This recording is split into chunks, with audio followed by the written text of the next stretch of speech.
सभी साथियों को नमस्कार। भारत माता की जय। जय जवान जय किसान। आखिर क्यों भारत में लगातार तापमान बढ़ते जा रहा है? इसकी क्या वजह है? कौन है जिम्मेदार? आखिर कब तक आप टोपी, छाता, कूलर, पंखे, एसी के भरोसे रहेंगे? आज नहीं तो कल ये भी अपना काम करना बंद कर देंगे, क्योंकि लगातार जो टेम्परेचर जिस हिसाब से बढ़ रहा है, भविष्य में एसी कूलर भी काम करना बंद कर देंगे। देखेंगे आज विशेष खबर कि दैनिक भास्कर का अखबार, जिसकी साफ हेडलाइन बताती कि भारत आज सन 1990 से लेकर के 2020 तक जंगल गंवाने में नंबर 1 स्थान पर आ पहुंचा है, जहां पर आज हमने और आपने 6 से 7 लाख हेक्टेयर जंगल गंवा चुके हैं। कुछ एक विशेष रोचक रिपोर्ट्स पे भी सामने आई थी, जिसमें पिछले 2 साल में 53 लाख पेड़ अचानक गायब हो गए थे, जिसमें नीम, पीपल, बड़, बरगद जैसे वृक्ष शामिल थे। भारत ही एक ऐसा देश है जहां पर लगातार फैक्ट्रियां खुल रही हैं, जहां नियम कायदे को ताक पर रखते हुए रिजर्व फॉरेस्ट के पास घने जंगलों के बीच जहां वन्य प्राणियों का जीवन होता है, उस जंगल को अपनी फैक्ट्रियों से निकलने वाले धुएं से तहस नहस करके लगातार जंगल को नष्ट करने का काम कर रहे हैं। कुछ राजनीतिक सत्ताधारी पार्टियां भी अपने कुछ नेताओं को चंद पैसों के लालच के चक्कर में अपने परिवार के लोगों को आगे करके इस प्रकृति का सौदा कर रहे हैं। आखिर आप पैसा कमा किसके लिए रहे हैं? अपने परिवार और भविष्य के लिए ना।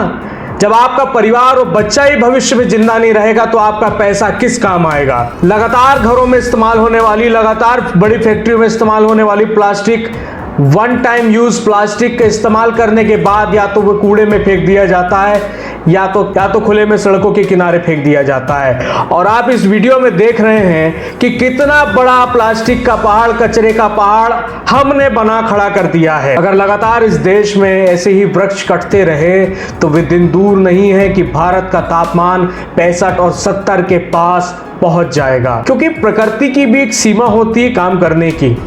लगातार उस चीज का हम दुरुपयोग करते जा रहे हैं। लगातार भारत देश में ऐसे गंभीर विषयों पर भारत सरकार नहीं, अन्य देशों की भी सरकार चुप्पी साध जाती है। खासकर हमारे भारतवर्ष में देखा जाता है कि तट पूंजियों वाले नेता नगरी से भरा हुआ देश भारत, जहां ऐसे गंभीर विषयों पर चुप्पी साध जाता है, जहां चुनावी भाषणों में वे पक्की नाली, सड़कें, बिजली, पानी को एक विकास का मादा मानते हैं, लेकिन बगैर प्रकृति का संतुलन बनाए जो विकास हो रहा है वो अधूरा विकास है।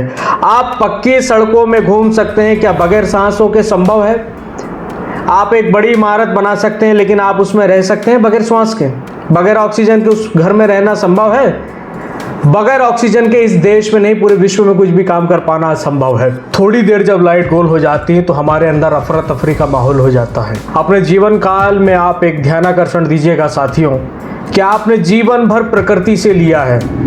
आपने प्रकृति को क्या वापस दिया है?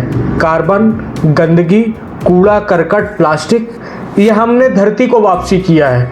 और धरती ने हमें अनमोल जीवन दिया है, धरती ने हमें अनमोल ऑक्सीजन दी है, धरती ने हमें अनमोल अनंत जीवन काल से भोजन प्रदान कर रही है। परंतु आप एक कल्पना कीजिए साथियों कि वो मट्टी जो कि ना जाने कहां से रस निकालकर, रंग निकालकर, मिठास निकालकर आम के फल के रूप में आपको देती है, सब्जियों में तरह तरह के प्रोटीन के, विटामिन के भरमार के रूप में देती है, और आज हम उस धरती को लगातार प्रदूषित कर रहे हैं। आपने क्या दिया प्रकृति को? अब वक्त आ गया हमारे बच्चे और परिवार की नस्लों को, भविष्य को सुरक्षित रखने के लिए। अगर आप लोग आज नहीं जागे तो कल नहीं होगा, क्योंकि वृक्ष है तो प्रतिफल है, और कल अगर आपको देखना है तो वृक्ष जरूर लगाइए।